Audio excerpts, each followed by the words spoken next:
Good morning, everyone. This is Chris Schaefer with the Morrick Model Schools team. I do want to just quickly go over, in the next couple of days, we do have some other webinars coming up in addition to this morning's session for Google Forms. I just wanted to remind you that this afternoon, good morning, everyone. This is did it again. Leave my stream going. At 2 o'clock, we're doing Google Earth projects. That's going to be Allison Blackwell presenting, so look out for that one. At 11 o'clock tomorrow morning, we have Carl Manganaro presenting Google Sites. So if you'd like to learn about having a Google site or possibly having students work within Google Sites, that'd be a great session for you to attend. Tomorrow afternoon, we'll be having a how-to with Google Slides. So it's kind of like a choose-your-own-adventure builder. Finally, on Friday morning, we're going to be using flippity.net to convert Google spreadsheets into online flashcards and some other neat tools with the flippity.net site. And then finally, Friday afternoon, we're going to be running Nearpod, which is just a brief overview of the Nearpod platform. Also a reminder, if you sign up on my learning plan, we'll make sure you get the half hour of PD credit for each session that you attend. And don't forget too that we also have Morrick Model Schools coordinators available to you for every district in our region. So if you aren't sure who your coordinator is and you'd like to get some of that kind of one-on-one support, possibly after one of the sessions, feel free to enter that in the chat today, or you can email Brittany, myself, anyone else from the team that you see presenting, and we'd be happy to get you in touch with the person that is supporting your district and get you the help that you need. So with all of that said, I'm going to go ahead and switch us on over and let Brittany present.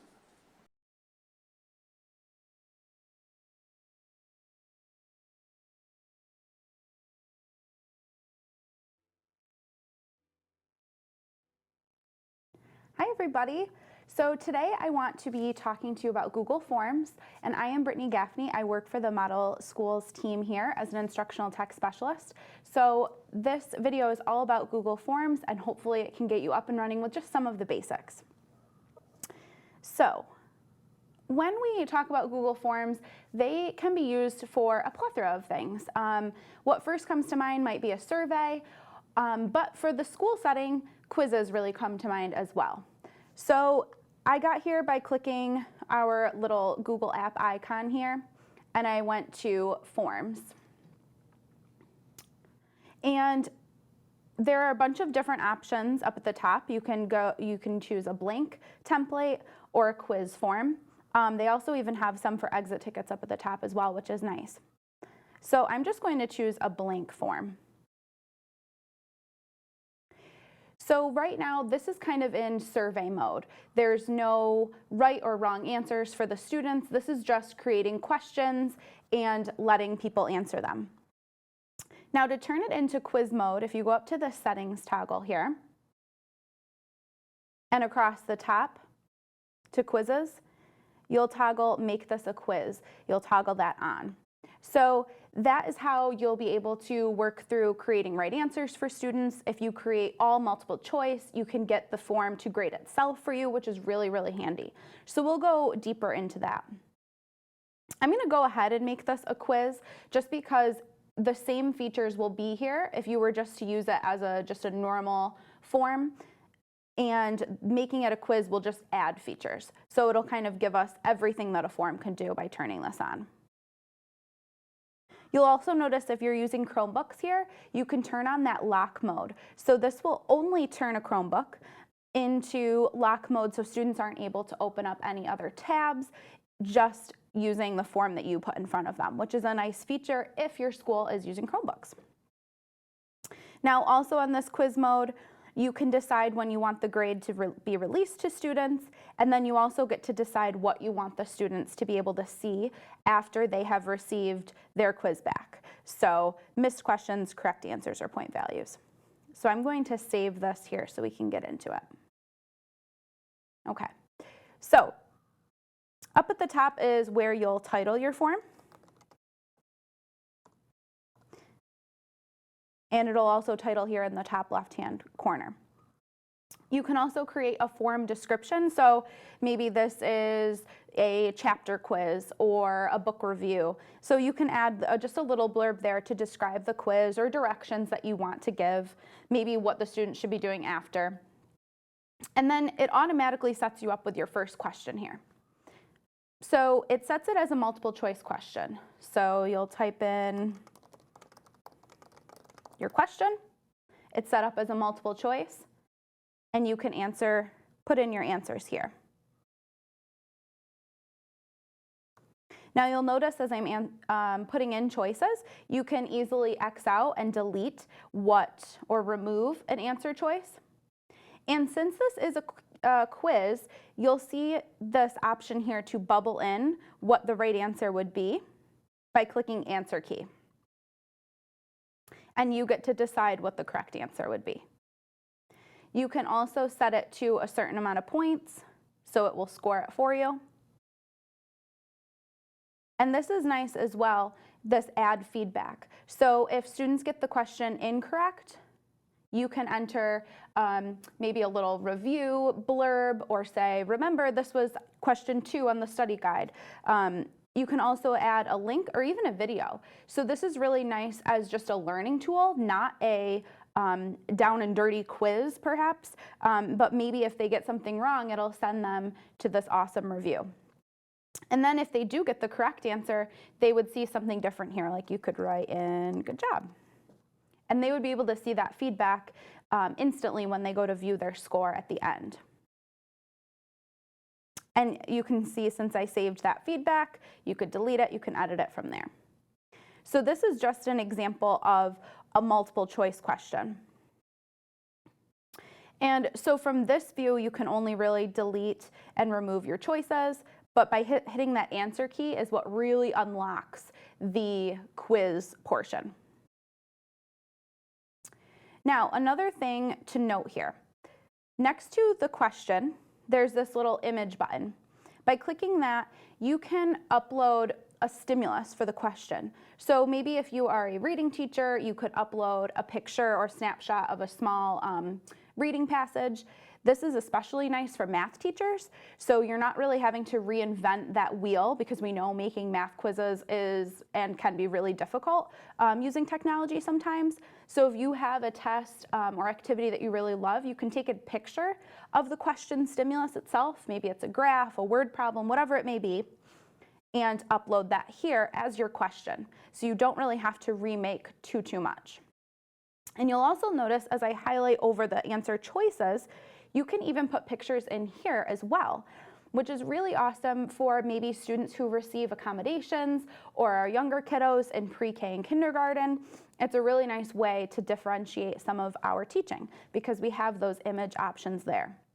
And you'll notice when I clicked on that, it gives you a ton of options of where to get your pictures from. So you can upload them right from your own computer, your desktop. You can turn your camera on right here, but you can also get them from a URL, your own Google Drive, or you can do a Google image search right within this quiz, which is really nice. So it makes it easy for you to do. Now, another thing you can do inside the question is duplicate. So this is nice if you maybe have similar answer choices and you want to just change up the question, or if you have a format that you love, you can duplicate. Now you can also get rid of a question really easily by hitting the delete button. And this required toggle is important, and I find that it usually helps students and even faculty if they're taking a survey or anything. Making this required will just force students or teachers to answer the question. So it won't let you submit your quiz or hand it in until you've answered all of the required questions. So this just might be good so students don't forget to answer one or two. We know that they do that in the paper version of a test or quiz. So it's nice to have this option because it won't let them hand it in without answering all of them. All right, so now along the side is more tools. So this is where you'll add a new question, this plus button. So it'll create a blank one. It will automatically go to multiple choice. But look at all of your different answer choices of how you can ask a question, I should say. Short answer or paragraph, so that allows students, so here's my question. This allows students to type within the box. And same with paragraph, it just allows for a little longer of a response.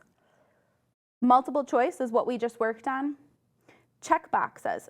So actually, before I move on here, I'm going to go to short answer and paragraph. Now, you still see that answer key option if you pick short answer or paragraph, but it will not grade your question for you unless you have like a one-word type of answer, which can sometimes get a little bit tricky if students don't type it exactly as you wanted it to be. But the really nice part about a short answer or a paragraph question is there still is this add answer feedback. So no matter what the students write, you could type in your sample response, right? Like picture a rubric for your writing activity, or an extended response for a math problem if they have to explain their thinking. You could type in what you're looking for-ish, right? And students can kind of self-assess. So even though they're not getting that immediate grade right after they submitted their quiz, they're still going to be able to see what their answer should have been. So I think this is a really nice tool to encourage that self-reflection that we know and love from a paper exam. You can still do that here, right, in Google Forms. And of course, you can add your links and videos there too. All right. So moving on, multiple choice, we went over that. Check boxes and drop down. The check boxes are nice because it's one of those questions like select all that apply. So you can have all of your options here. You can create your answer key, and then you can check the ones that would be right. Okay. You can also turn this question into a drop down. So your options would stay the same and students would get just that, a drop-down menu just like this with your answer choices, and they could pick. You can also upload a file right here as a question, which is helpful. The linear scale and the multiple choice, I'm going to show you an example of that. It takes a second to type in, so let me show you an example of what a linear scale looks like. So I recently this was just a survey for some teachers, and this is what the, what was it called again? The multiple choice grid or the checkbox grid. This is what it looks like. So you'll set up your choices here in rows versus columns.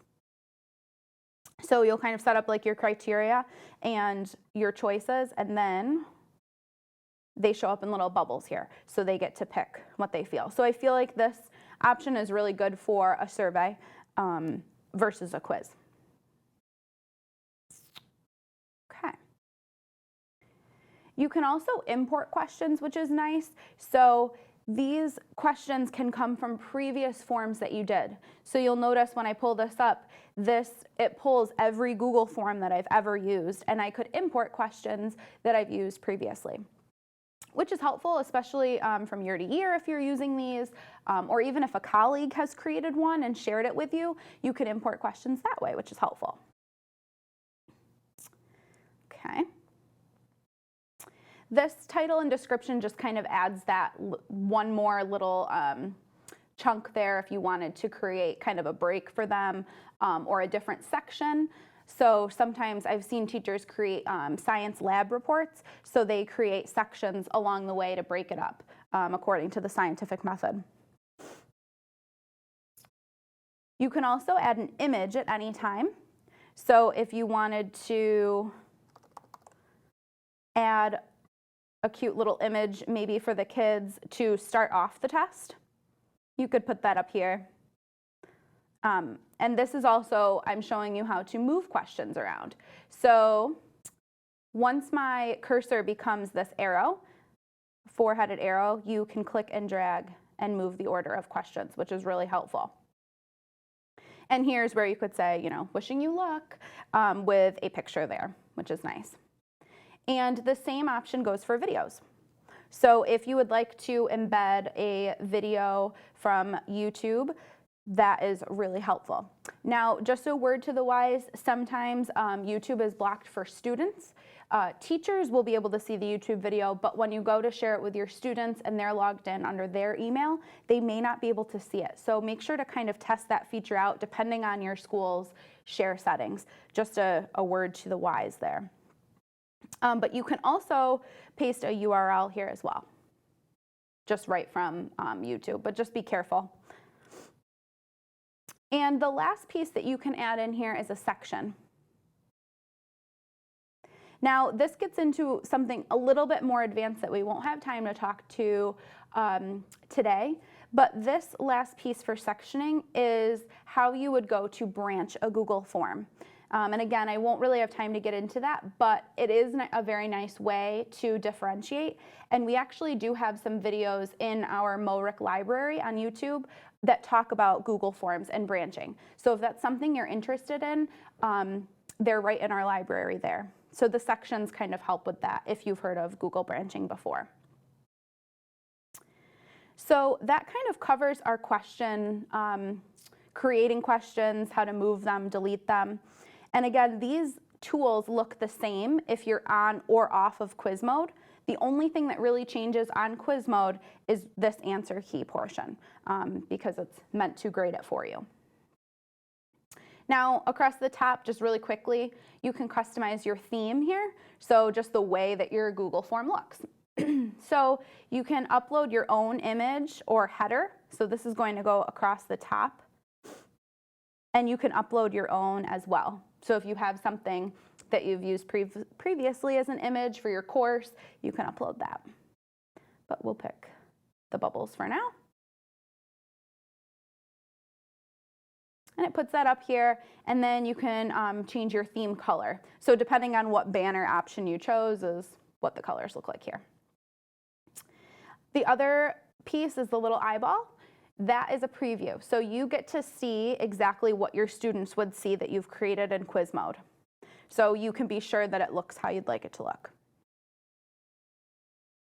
And if you click this little pencil back down here, it'll take you back to edit this form. And that's only for you because you're the owner. If students were to receive this to take it, obviously they would not see that pencil option, but you will.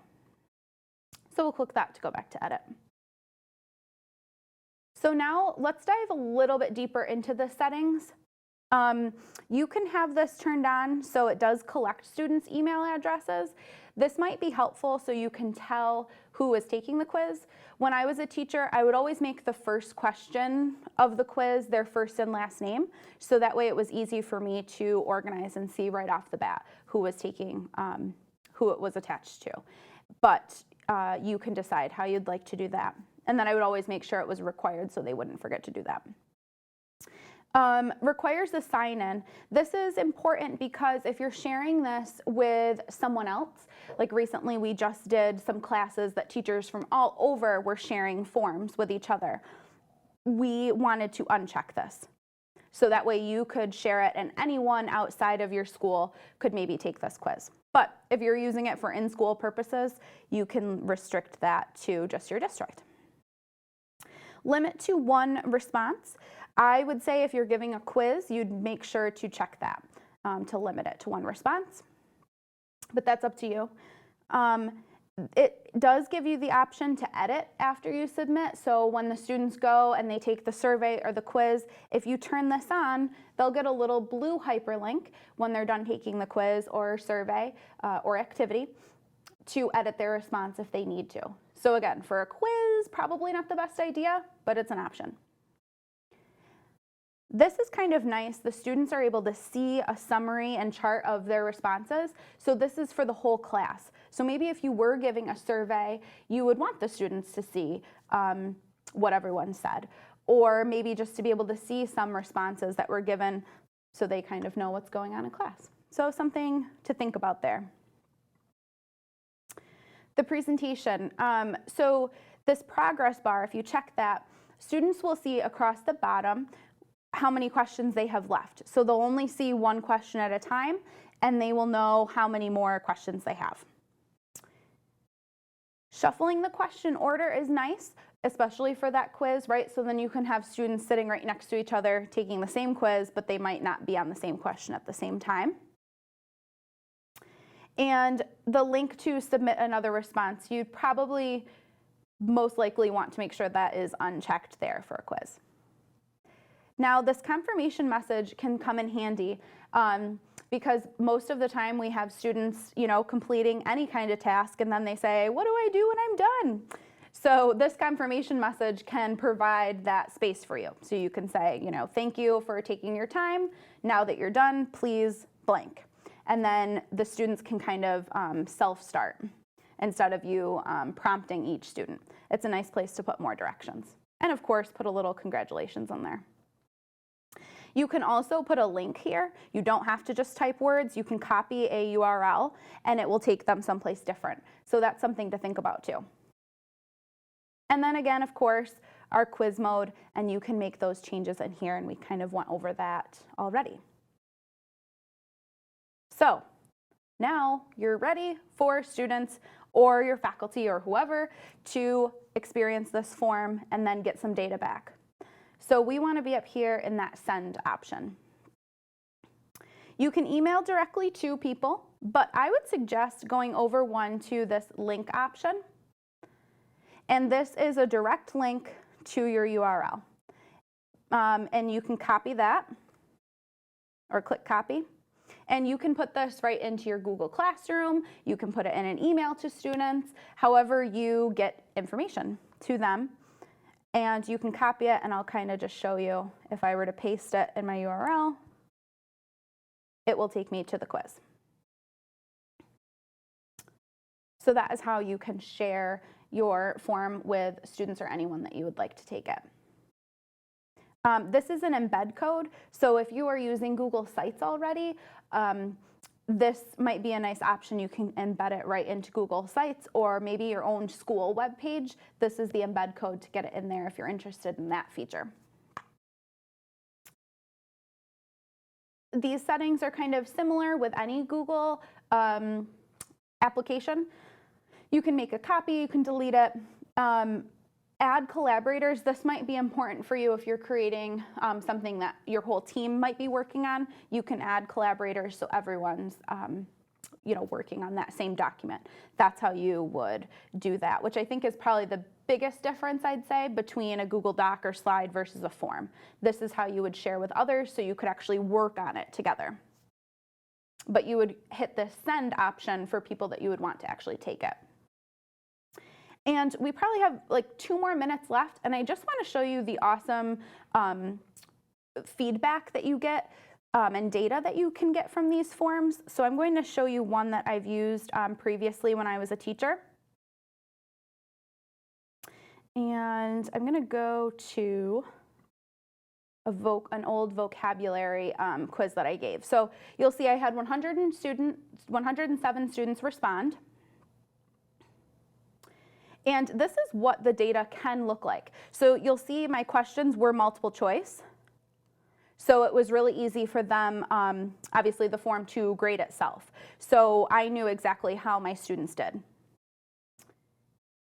So you'll have your summary right here. It gives you, the average, the range of your scores, which is really awesome. And I think my favorite part of this report is right here, frequently missed questions.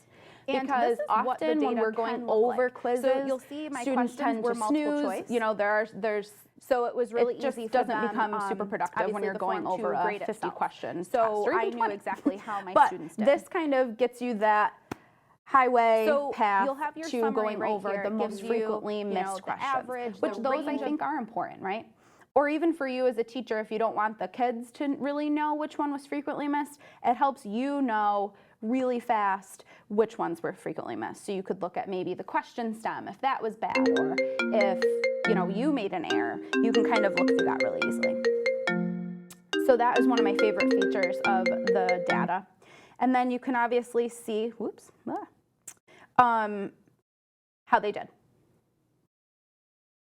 So this is the right answer, but look at 49 of my kids chose that question or that choice.